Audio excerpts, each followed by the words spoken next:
And we welcome you to the show on a very cold Saturday morning, but it's going to be getting colder, and that is, I guess, why we kind of put the show on the shelf after today, Mark, and we'll be back in 3 months. We'll be back soon. Yeah, it's surprising how fast those few months go. Yeah. And the 1st of March rolls around. It's like, oh, time to do the show again. Yeah. Time to do the show again. But it is today, the 2nd of November, which means our show's pretty much done for this year. Yeah. So final show of the season. After today, the show's done for this year. And we've got a lot we want to talk about. And as we say goodbye to the show for 2024, we've got a 4-pack of tickets we're giving away. So for all of our callers who call in this morning, I'll get your name and phone number, and then we'll draw a winner at the end of the show. Afterwards. Give away a 4-pack of tickets to the Loveland Living Planet Aquarium. You can use them anytime through the winter or spring of next year.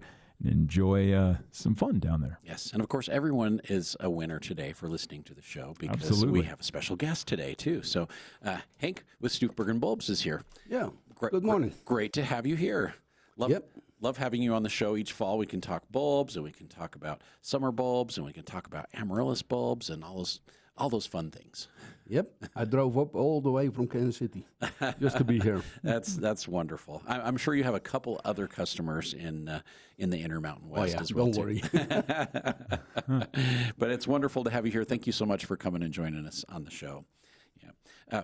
At Anderson's this weekend, a lot of different things happening. Of course, we have finally decided to put our fall bulbs on sale. So tulips, daffodils, hyacinths, crocus, allium, they're on sale for 25% off. So 25% off if you want to get some bulbs planted. Now we've had some hard frosts and all the flowers are dying down. This is a perfect time to get your bulbs planted. Dig some nice holes, put a little fertilizer in, throw your bulbs in, cover them up, water, and away we go, and they kind of take care of themselves for next year. So if you don't have a green thumb, bulbs are the way to go, and our expert is here to talk about how to plant and how to take care of those bulbs as well, too. So great weekend to think about planting bulbs. Of course, our holiday open house, our Christmas open house is coming up in December as well, too. Not December. No. In November. November. Yeah, sorry. Yeah, 22nd. 22nd and 23rd of November is our Christmas open house. And we'll have a whole bunch of great activities and sales and special pricing available on those days for our open house. And it's hard to believe that's only like 3 weeks away. Yeah. It's coming up. So we about have the store fully decorated. We are kind of cleaning up Halloween and reorganizing fall. But we'll have it done by the end of next week. So the store's going to be like ready for the holidays in probably about a week. So we're getting really close. And then if you didn't know about it, the holiday celebration, the Center Street holiday celebration, is coming up on the 30th of November. And so for the Center Street holiday celebration, we will have a winter gift market. So we'll have a gift market downtown on Center Street. We'll have food trucks. We'll have some great gift vendors there as well, too. There's movies going on throughout the day at the Utah Theater. There's, of course, going to be ice skating at the Plaza. And so there's a lot of activities going on downtown that day. And that's the Saturday after Thanksgiving as well, too. But then as the day goes on, we'll have the unveiling of the windows at the Bluebird. And they've been with doing all the candy displays. They've been doing that for the last couple of years, and that's really cool. And then we will actually have the holiday Twinkle Light Parade. And then with the parade, Santa will come in. And then Santa's going to be over at the Utah Theater visiting with kids for probably at least an hour and a half, maybe 2 hours. So we'll have Santa there. And then, let's see. The lighting ceremony, I think, is at about 6. So Okay. somewhere around there. Still working on timing. But at 6 o'clock, we'll light up Center Street. And then shortly after that, we'll have fireworks downtown. So, yeah, we've got some really great things happening on Center Street for our Center Street holiday celebration. Yeah. So a lot going on. Yeah, sponsored by Cache Valley Electric. And we have a bunch of other great sponsors that we're working on too. Beezer, Lock and Keys helping out this year as well too. And so we've got some great sponsors and a really good event coming up. So Can be good. Yeah, it should be a lot of fun. So bulbs on sale not just this weekend, but until they're gone. So they're 25% off. So great time to come in and get some bulbs. Okay. Yeah, for sure. Well, and phone lines are open at 753-5868, 435-753-KVNU for a question, comment. Not just about bulbs. We can take all of your gardening questions for this final show of the season. And for all of our listeners, you have a chance to win that 4-pack of tickets to Loveland Living Planet Aquarium. Not too bad. Not too bad. So, Hank, we've had some hard frosts. We've had some plants die down. People are starting to clean up their perennials. It's a great time to do dahlias and begonias and gladiolas as well too. So, any different methods for storing those bulbs, or do we just haven't changed over the years? You dig them up and let them dry a little bit. Yeah, shake the dirt off. Then you put them in sawdust and store them in an area with no wind. Like wood shavings. Yeah. Cool temperatures. Around 48 degrees. 48, 50 degrees. Yeah. Yeah, sounds good. So that's dahlias, gladiolas, cannas, begonias, callas. Yep. Callas won't make it here either, so usually we'll dig those up. But lilies are okay to stay in the ground. Yeah, they're very hardy. Yeah, so Asiatic and Oriental lilies. So if somebody's got a storage location, say in their basement or maybe in their crawl space under their house, somewhere that stays between 45 and 55 degrees. And I seen an old grower in Holland, he made a special bed to store plants outdoors and cover them up with mulch. So you could just keep them right outside as well too. Yeah. Wonderful. And wood shavings, easy. Peat moss. Peat moss, dried peat moss, of course. Vermiculite. Also. Any of those would work really well. But I hate wind drift. So no wind. Yeah. Yeah, no wind. And moisture, so you want to let them dry just a little bit before you store them. So you want to make sure you shake off the dirt. Get the extra dirt off. Very nice, very nice. So once you get those bulbs dug up, not the lilies, the daylilies. They will stay in the ground. I'm stumbling over words today. So the dahlias, there we go. The dahlias. How much of the stem do you want to leave on those when you dig them up? 3 inches. 2 or 3 inches. Yeah. Gladiolas, the same? Yeah. Same? And begonias? They pick them off, all the stems. Yeah, just take those off. And then in the spring, if you want to divide some of those, once you pull those out of the storage, you can kind of see where the eyes are coming up. On the gladiolas, you can see that forms all small bulbs around it. Right. Well, dig them up and store them, and then in 2 years they will be blooming. They'll be ready to go. Yeah. Dahlias, you can split them up. Okay. Right before planting. Right before planting. That's where you can see the eyes coming up already as well too. And make sure there's an eye on each root. Okay. Where you split them up. Right. So you might want to leave some clusters if there's no eyes coming on some of those.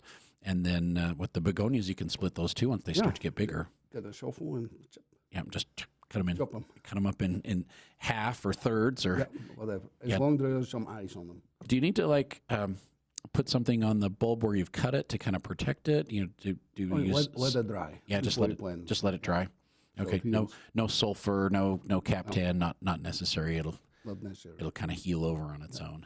Very, very nice. Very nice. Did we get a call come in, Will? No? Okay. All right. I thought I saw the phone lines going there for a second, so that's great. Any new varieties of dahlias coming for next year? Yeah, quite a few. Some different colors, different colors, different styles. Yeah. Wonderful. It's nice to have something new to check out and try every now and then. Yeah. That's and you can make a dinner plate small flower because it's the main flower and it spreads out. Yeah, and it gets bushier. And more flower, so more prolific that way as well too. So, all right. So if you are cleaning up your yard, which I have done this week, I've gone through and got the whole garden cleaned up, and we brought in a green waste container, and we just put all the tomatoes and all the branches that we've been pruning and just all the stuff that we cleaned up went out in the green waste container, and the city's going to come pick that up. So that was very, very convenient. But a lot of perennials, we're able to go through and just trim perennials down and get the yard ready. And if you've got those bulbs, now's the time to pull those up and protect those and store those through the winter time so that they'll be ready to go for next year. All of our amaryllis are starting to show up now too. Even they start sprouting a little bit. Yeah. But if you buy some, make sure you put them in a bucket of water for 18 hours at lukewarm water. Right. This makes the roots more tender and force the foliage to come up with the stem same time. Right. And Otherwise, you just have a naked stem. And now you have a combination of it. It looks nice. there you go. So we're going to soak it in lukewarm water 18 hours. for 18 hours before planting it. Yeah. All right. And you plant them about 60% in the ground and 40% above the ground. Above the ground. Yeah. I always like to let them stick out a little bit out of the top. And some people are like, well, don't you bury them all the way? It's like, no. You don't. Yeah. And there is a chance they will be a little bit slow this year because with the natural gas shortage in Europe, yes. the greenhouses were growing on a lower temperature. Ah, so they were a little bit. Yeah, and they were a little be bit late on that part. cooler. Yeah. So all right, that makes a lot of sense. So some of the bulbs do have like a lot of root system on there that have kind of dried up a little bit, and some don't have a whole lot. Depends on the variety. Just doesn't really make a whole lot of difference. Also, we came out with no water amaryllis in wax. Right, with the wax coverings. Also, you can cut the roots off and Yeah. put a piece of wood under it with a nail, Yeah, and they grow with no water. and they'll grow with no water, and bloom just as nice. So and we carry the biggest bulbs you can get. So they're 34 centimeters or greater, and then we also have our jumbos, which are the 40 up. the 40 plus. Yeah, and those 40 plus they produce so many flowers. I give about 3-4 stalks, and that is about 18 flowers. Yeah. I was gonna say usually we're 3 stalks for sure, and sometimes you get a fourth with 4, sometimes 5 or 6 flowers on each stem. So yeah, you're hitting like 16 to 20 flowers every time, and they're not little flowers either. They're huge. And they're grown in Holland in the greenhouses because they use them as cut flowers. Right. Oh, very nice. And after 3-4 years, they harvest them and then they ship them to the United States or to the consumers. Then sell the bulbs. Ah, interesting. So they use them for cut flowers for a couple of years. Very, very interesting. And there's so many different varieties now. So many different every year. So many different colors. I remember when we first really started doing a lot of amaryllis bulbs when I was younger.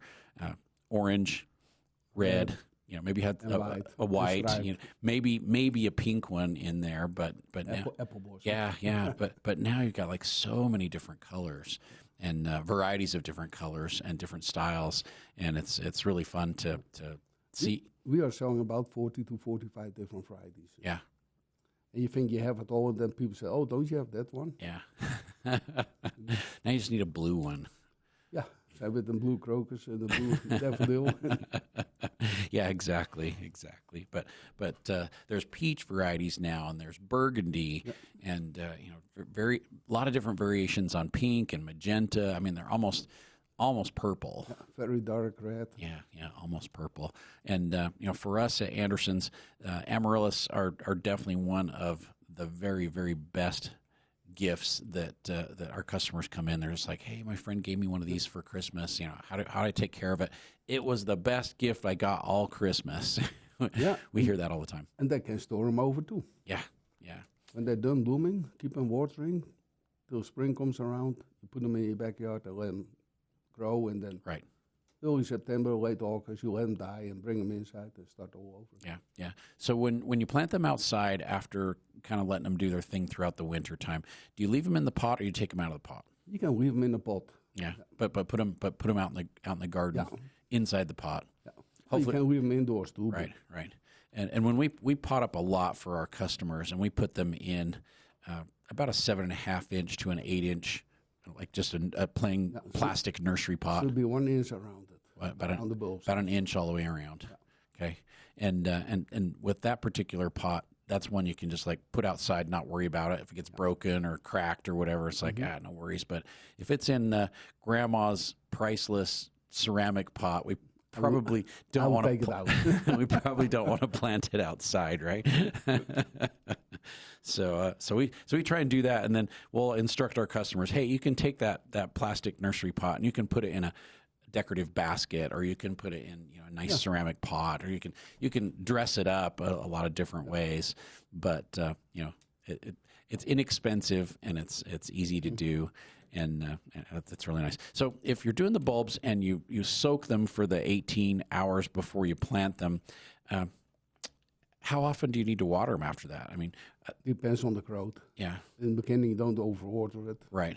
We'll kind of start with once a week, once every 5 just a little bit. 5 days, and then when the flowers get probably about 4 to 6 inches out of the bulb. Give it more, you can feel it on the soil. Then we'll water a little bit more.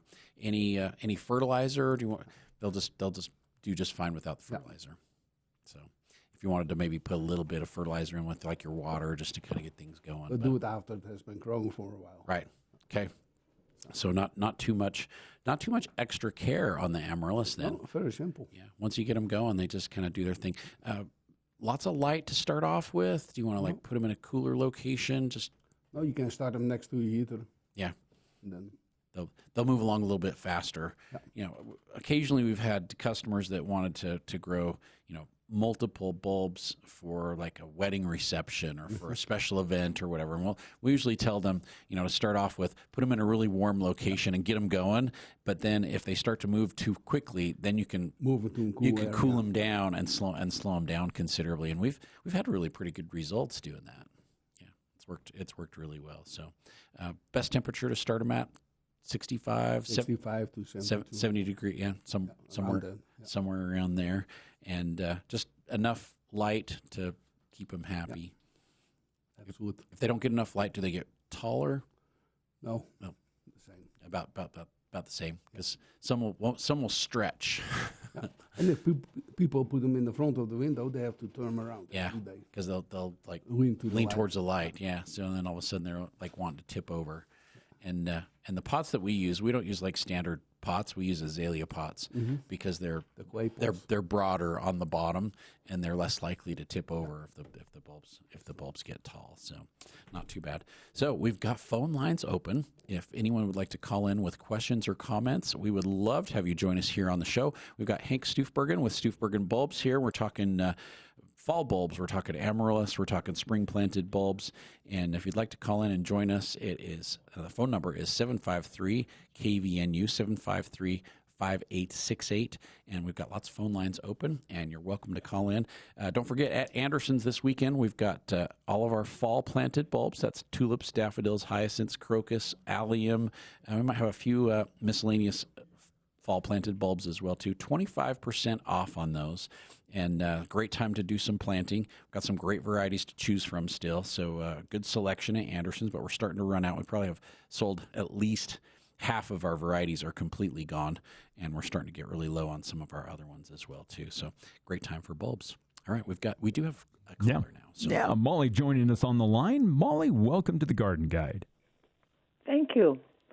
I'm calling with a question as to what type of fertilizer and how much. We have tulips and daffodils in a planter area in our lawn that's quite large. What should we put on the top of them for the winter? In the line of fertilizer or something? Well, I recommend old cow manure. Nice composted. Composted, and there's also enough for we don't have any of that, but we grew up with lots of them. I do have some really nice composted manures in stock. One of my favorites is our soil building conditioner. We have composted steer from Miller's here locally as well too. So we do have a lot of options that way. How large is that flower bed? How big is it?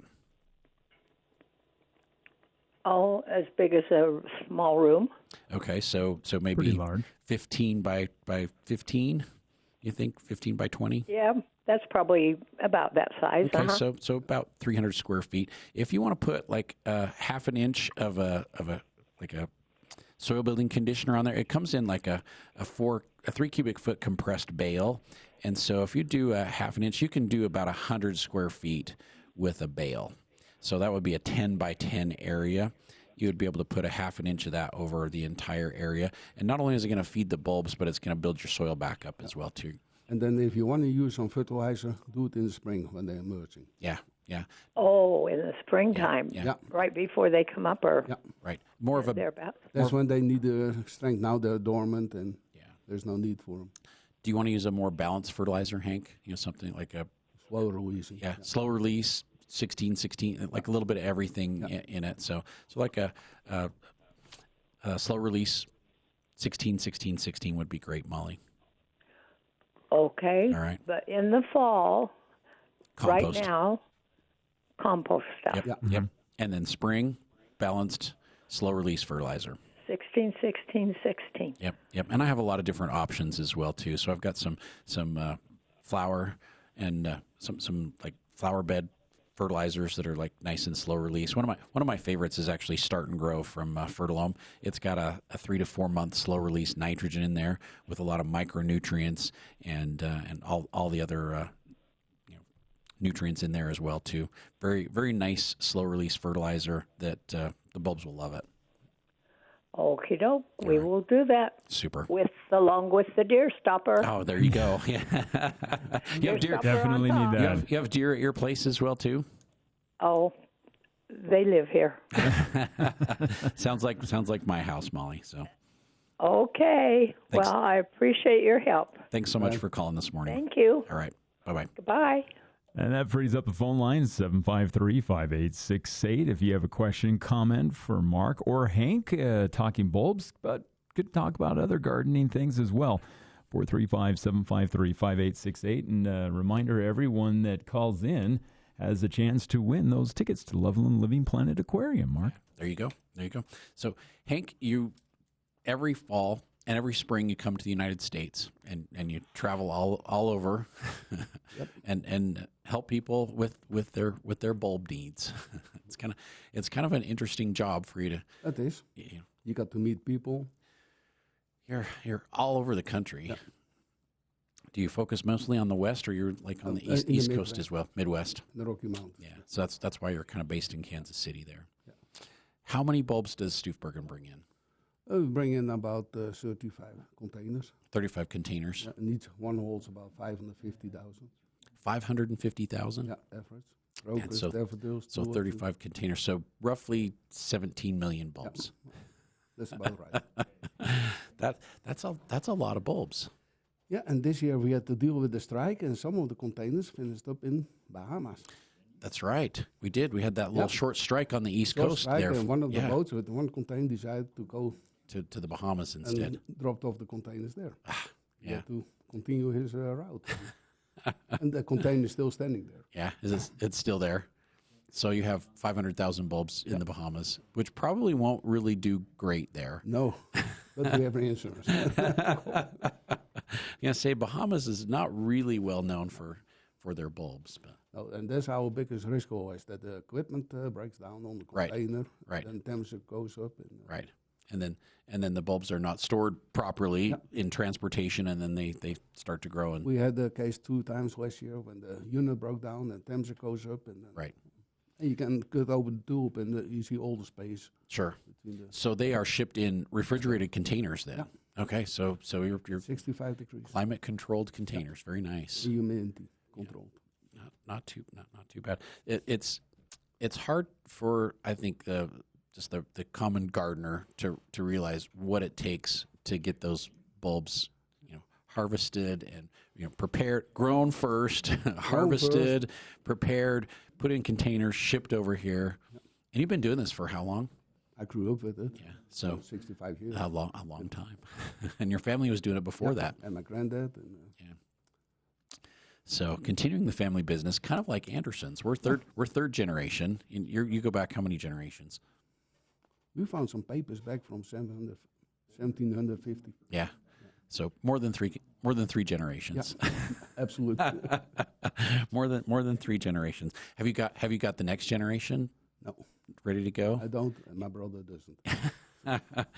So we need an exit strategy for Hank at some point. So. Oh, when I'm 90 years old. Yeah. So you're stuck with me Let's for a while. Let's keep going. Let's keep going. Yeah, that's awesome. Will, sounds like we've got a couple phone calls. We do. Yeah. Let's first go out to the phone lines. We have Calvin who's joining us on the line. Calvin, go ahead. You're up next on the Garden Guide. So I have 2 questions. First question is, I have a lot of lilies in my yard. Can I take the bulbs and mix them and get different color lilies coming out of the same area? And the second question is, how do I prepare my roses for the winter? What's the best way to keep them from getting frozen in its valley? Very nice. I can definitely help with that too. And Hank, do you want to take the bulb? It's okay to put different varieties, different colors of the lilies together. So Yeah, there's no problem. Yeah. It's a nice decoration. Sometimes you spread the blooming time too. yeah. Because they all have different blooming time. They don't all bloom at the same time. So, and instead of having just like one color, you can like mix those together. Was that your question, Calvin? That's what I took from it. Or are they changing colors? Put the bulbs just, like I've got all the red ones, I got all the yellow ones, I've got the mixed varieties. And so if I just take a bulb from each one and put it in an area, I could get a combination of stuff. You get a nice bouquet of different colors. Yeah, I think that sounds great. And then for the roses, usually we tell people, right around Halloween, first part of November, this is the time to really protect your roses. So I try not to prune much in the fall, because if you prune them, it encourages a little bit more growth. But what we've also found is if you trim them down a lot in the fall, you're going to get some winter damage, and then you have to trim more in the spring. And so we try and leave them a little bit taller. So if you get some winter damage, say you lose 12 or 16 inches of growth up on the top, you can prune that off and still have some roses left. So I leave mine probably 2.5 or sometimes even 3 feet tall in case we get some winter damage, and then I have plenty of good cane left down the bottom to prune off. And then we recommend you mulch them with a compost, or a lot of people use leaves, or a combination of leaves and grass clippings. But the composts are kind of nice to use, because at the end of the winter, you can pull that compost back away from the rows and then work it back into the soil. If you use like leaves and grass clippings, or other things like that, you have to pull it away and get rid of it, because it's not going to decompose there. You have to like compost it afterwards. So compost is kind of nice to use to protect that graft. And we're going to put 10 to 12 inches of a nice compost in around those stems, especially where those grafts are, to kind of protect those roses. But before we do that, I like to put like a little bit of magnesium sulfate and some potash, so about a quarter cup of each. Quarter cup of magnesium sulfate, quarter cup of potash on the ground around each rose. Water it really well. Then put your compost in there. And then when we start to get snow, I take the snow blower up and down the driveway or the sidewalk, and I'll blow the snow on top of the roses to kind of insulate even more. So the compost with the snow over the top of it really gives you a great insulator, and it'll protect those roses even if we have drastic changes in temperature, which is usually what damages your roses in the wintertime. All right. Okay, right. Thank you very much. You are so welcome. Thanks for calling this morning, Calvin. You have a wonderful weekend. All right. See you. Bye. All right. We'll see you. All right. And that leaves us with Lori now. Lori joining us on the line. Welcome to the show, Lori. Thank you.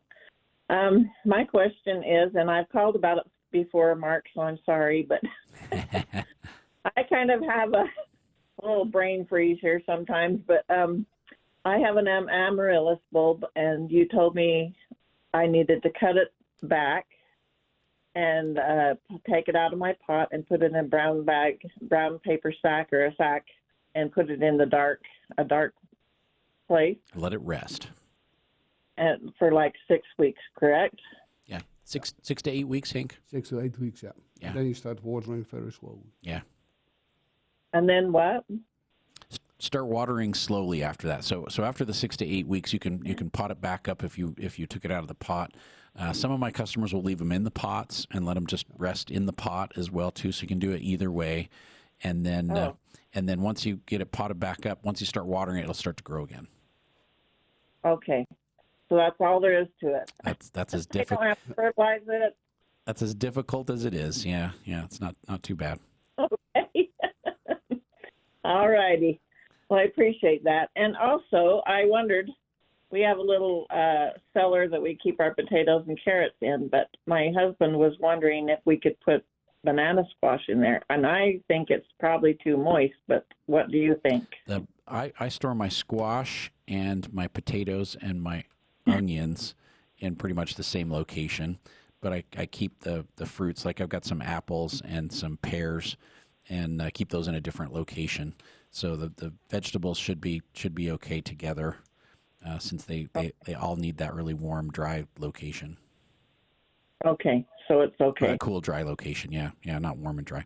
So it's looking like it's going to get really cold this next week, And so I've got my squashes and potatoes and onions in our barn right now, but it'll get too cold. It'll freeze them in there. So this weekend I'm probably going to pull those and get them down into our more protected location in our basement. So Okay. I think that would be wise. Otherwise, if they freeze, then they'll deteriorate and they won't keep through the winter for you. Okay. Yeah. Well, I appreciate you so much. Thank you. You're so welcome. Thanks for calling this morning, Lori. Bye. Bye-bye. All right. Well, that's going to take us to the bottom of the hour. We've still got plenty of time to take more calls coming up at the second half of the show, 435-753-5868. And again, all of our callers have a chance to win a 4-pack of tickets to Loveland Living Planet Aquarium that we'll give away at the end of the show. So we'll be right back here on The Garden Guide.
And welcome back to the Garden Guide here on KVNU. Is right now 30 degrees outside, and I guess all of those nice warm summer days are gone, right, Mark? But we'll be back. It's finally starting to warm. Finally starting to cool down. You know, it's been hot. Got up yesterday and it's like, dang, there's like a lot of frost out there. It's kind of chilly. Yeah. And it's like, oh, you know what? It's the 1st of November. It's all right. It is. One of the things we want to talk about is we were kind of having a discussion off air is with these colder temperatures, definitely a few things you want to make sure that you have prepped before you don't see your lawn again. That's right. 3 months, 4 months. We this week we drained our sprinklers, got those blown out. Great time to put your winterizer fertilizer on between Halloween and Thanksgiving. So excellent time for that. And I've had tons of people coming in trying to protect their turf and their yard from voles as well too. So this is a great time to get a repellent out there while we don't have any snow on the ground and get the voles to go somewhere else so that when we do get snow, then they won't have a party in your yard all winter long, and which is what happens. And what I try and tell people is 2 voles in November turn into 200 voles in March. And so they multiply very, very quickly, so it doesn't take very long for them to take over. And so prevention is the way to do it this year. Yeah, try and get them before they get going. And so we've mowed our lawn down really close. I'm sure we will probably mow it again before the end of the month. So keep that nice and close and tidy. And great time to put your winterizer fertilizer on. Humate, great time to put the humate on and really help rejuvenate that grass after a fairly stressful summer. Yeah. We had hot and dry for most of the summer, but we did have a really cool wet start to the year. So the grass looked great to start the year off with, and get that vole repellent out there. Okay. And away you go. Good time to aerate too. If you haven't aerated, you can still do a little bit of aeration as well. All right. Well, we've got a few calls holding, and we can take more calls, 435-753-5868. And let's go back out to the phone lines as Gordon has been holding on the line. Welcome to the show, Gordon. Good morning. How are we doing today? Doing great, Gordon. How are you? Great. Good to have Hank on again. For sure. Yeah. Hey, I have a bunch of volunteer maple trees. They're about 3 to 4 feet tall, and they are all growing right in with my bulbs. They really like it where you've got the bulbs. They just drop and grow. So I'd like to transplant them out. Is it better to do it now, or should I wait till springtime? I would do it now. Yeah. Okay. Yep. Now's the time to do it. That'll give them some time to get established before winter really sets in, and then they'll be in their nice new location for next year, and they'll be more likely to go. So if you're transplanting, get as much of the root system as possible, and then use a mycorrhiza in the hole with the plant, and then water them with a good root stimulator like kangaroo roots to really encourage some root development through the dormant season, and you'll be surprised how well they'll root and start to take off before even next year. And the same for the So perennials. Yeah, and the same for the perennials. Yeah. That's what I was just going to say. Yeah. So since they're in with my bulbs, in digging them up, if I dig up bulbs, do I just put them back in now, or should I hold them and put them back in the springtime? Yeah. Now. Yep. Yeah, do them right now. Okay. Yeah. All right, good. All right, that'll be my project this next week if it's not raining too hard. Sounds Good workout. Sounds like fun. Yeah. And these are some bulbs that Hank gave me years ago, and we have loved them. Oh, very nice. Very, very nice. Did you call it the lasagna method, Hank? Yeah. Okay, we use the lasagna method. We get different colors and different times, and they're wonderful. We absolutely love it. So, okay. That's great. That's next week's project. Thanks, guys. Wonderful. Thank you, Gordon. Have a great weekend. Take Okay, care. see ya. All right, Cindy is holding on the line as we'll just stay on the phone calls. We have Cindy on line 2. Go ahead, Cindy. Welcome to the show. Thank you. I have a question. We have a peach tree and a plum tree that are about 4 years old, and I'm wondering if we need to wrap the trunk and the bark for winter? You know, it's a great idea. When the trees are young like that, they have a more tender, smooth bark to them, and they're more inclined to get damaged with a little bit of sun scald in the wintertime. And so by wrapping those, it kind of protects those. It also keeps the sap temperature more consistent, because when you get like nice sunny warm day and then like cold temperatures after that, and the sun will reflect off the snow, it'll actually warm up the sap inside the tree, and then at night it'll freeze back up and it'll split the tree. And so by putting the wrap on there, it'll prevent those quick temperature fluctuations and prevent that freezing and thawing consistently, which is what usually does some damage. So really good time to wrap those young trees right now until the more mature bark develops on the trees.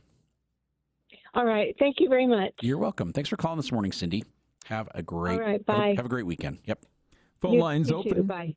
435-753-5868 if you have a question, comment for Mark. I've also seen people use Christmas lights. Yeah. For their trees. Yeah. During the winter months. Just to keep them pretty. Mm-hmm. And then also what they'll do is they turn those on and just kind of helps keep them warm overnight. Generates a little bit of heat. Just a little. To kind of protect those. Yeah. It is time to get out and get the lights on. Yes, it is. I had my Halloween lights up the other night. So. Very cool. Nice for the trick-or-treaters. Yep. So we've got the color changing lights, and so for Halloween we did orange and purple and green lights, and now I can change them, and we'll do like Thanksgiving colors. Yeah. So we'll because you don't want to jump to Christmas. No, we're going to do clear and gold and amber. Okay. And so we'll have kind of like fall colors in the lights, and then after Thanksgiving, then we'll switch them over to Christmas. Yeah, we'll switch them over to Christmas. So it's kind of nice to be able to do different colors, and then Valentine's I'll do red and pink and sometimes some white in with it, and for St. Patrick's we'll do green. And if and when the Aggies win, then they will always turn them blue. Yeah, it's nice. It's nice when they win. Yeah, they won at Wyoming last week. They did. That was great. On a last second field. I know. Wasn't that beautiful? We always lose on those last second field goals, but we won this one, so that's kind of nice. Yep. All right. Well, Kathleen is holding on the line. Kathleen, welcome to the show. Yes. Hey, thank you. Good morning, Mark. Thanks for being there. You're welcome. Got a rose question for you. Have just one bush. Heard you speaking earlier to the gentleman about his, and I've had it for quite a few years. Usually what I do is pretty much everything you said, except I do put a burlap sack over it. Yeah. And I just wanted your feedback on that, please. Yeah, that should work just fine too. There are these really nifty rose cones that are made kind of out of kind of styrofoam type product that they make, and when you use those, you have to kind of trim your rose a little bit more than what I like to, but it does insulate and protect those a lot. So the burlap's breathable and gives them just one more added layer of protection. Sounds like it's wintering over really well for you. It's an oldie but a goodie. Yeah. Which variety is it? It's red. Does it have a lot of scent to it? Is it really scented? Yes. It could be Mr. Lincoln. It's the name. It has the name of an old-time female movie star, and I can't remember, like Ingrid Bergman. Ingrid Bergman. Ingrid Bergman's a really nice red. Yeah, and very well scented. Also could be Ingrid Bergman too. So. All right. Well, thanks so much. Good. You're so welcome. So, continue doing what you're doing, and this is the month to get them protected before the weather really changes. So. All right. I'm on it. All right. Thanks, Kathleen. Thank you. All right. Have a good weekend. You too. All right. Bye.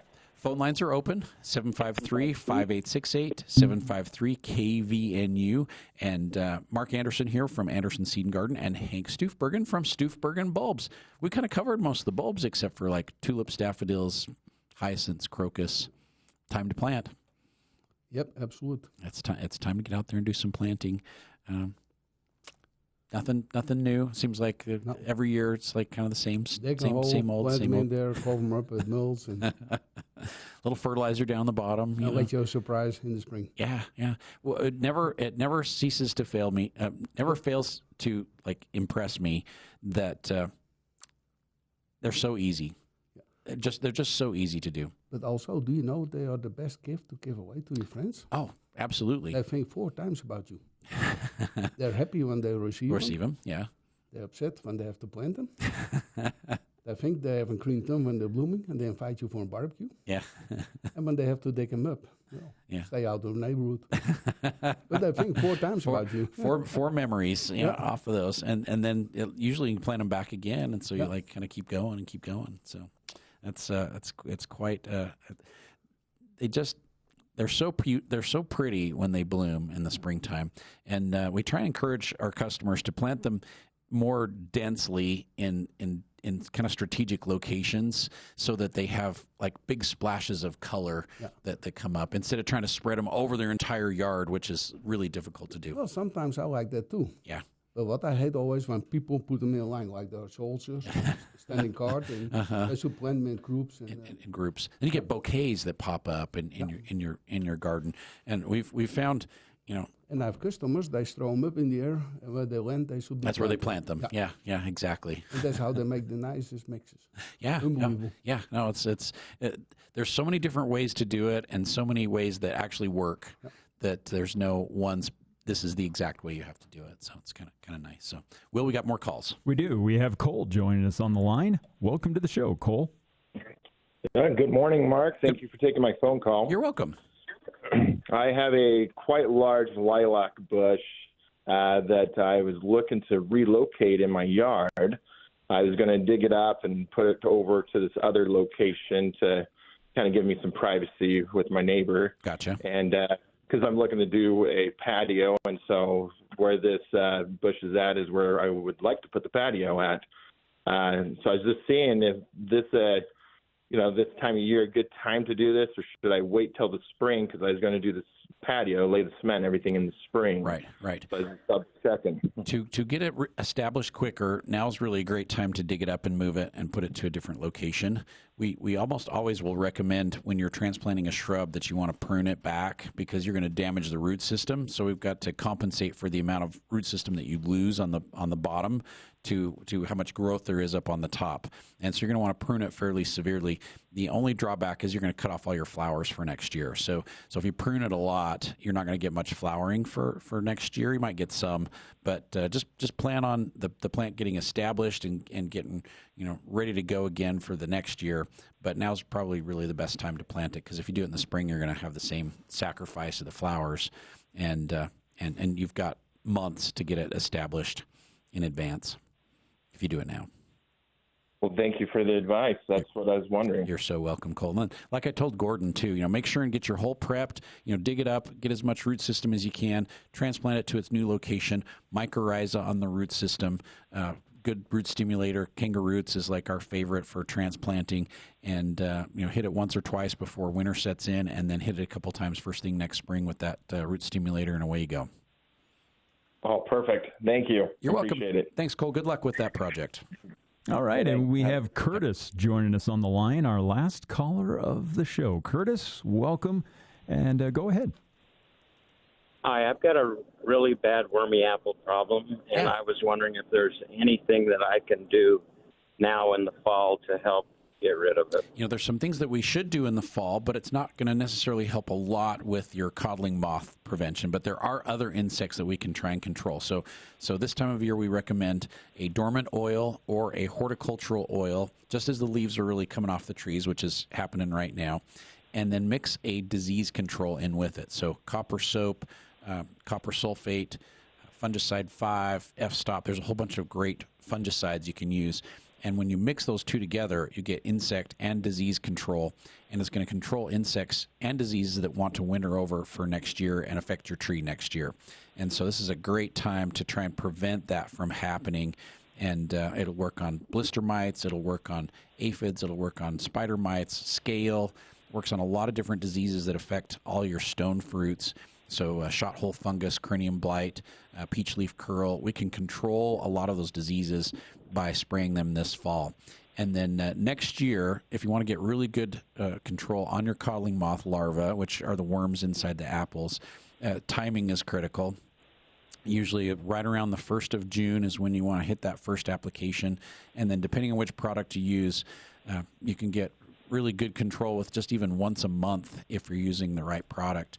and only have to spray like 3 times to prevent worms in your apples. Or you can have somebody else come spray them for you too. So you do have some options. I've heard that you can spray the ground too. Is that right or not? Calling moth fly in, lay their eggs on the apples, and then as the larvae hatch out, then they bore into the apples. And a lot of times they'll go up through the blossom end, and so you don't even notice it on the apple, but then you cut it open and then it's like rotted on the inside. Okay.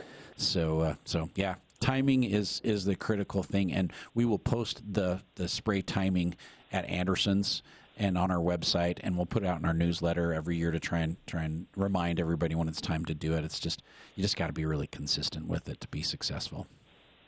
Okay, that's great to know. Thank you. You're welcome. Thanks for calling this morning, Curtis. You have a great weekend. You too. All right, thanks.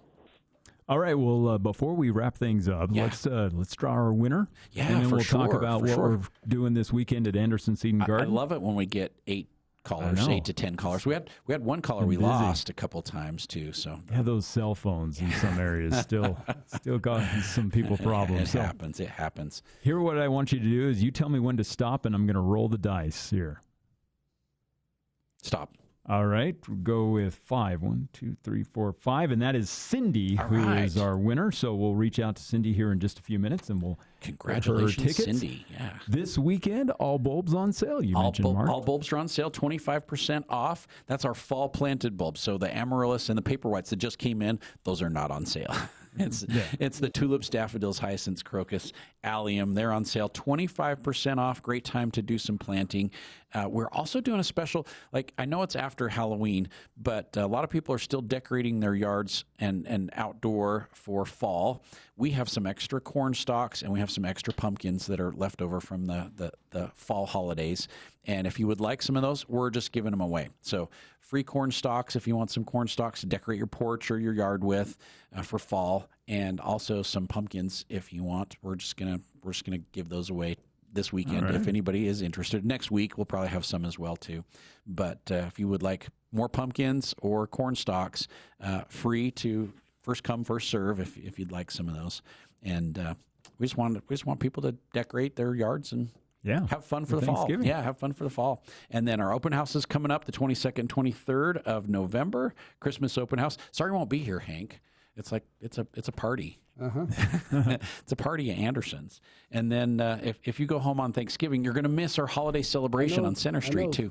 We did fireworks last year, amazing, and the Twinkle Light Parade should be great. If you are interested in participating in the Twinkle Light Parade, it is free, so you can like advertise your business. You can come and support your personal organization that you like to do. You can come and ride bicycles or scooters or skateboards. It just all you have to do is bring lights. All right. Yeah, it's got to be lights. Yeah, so it's all about lights. So if you are interested, let us know at Anderson's, and we'll get you information on how to sign up and participate. Free participation in the Twinkle Light Parade. All right. Yeah. So we'll have a Merry Christmas, Mark, and we'll see you again in the spring. Thank you so and much. Thanks again for everyone joining us here on KVNU.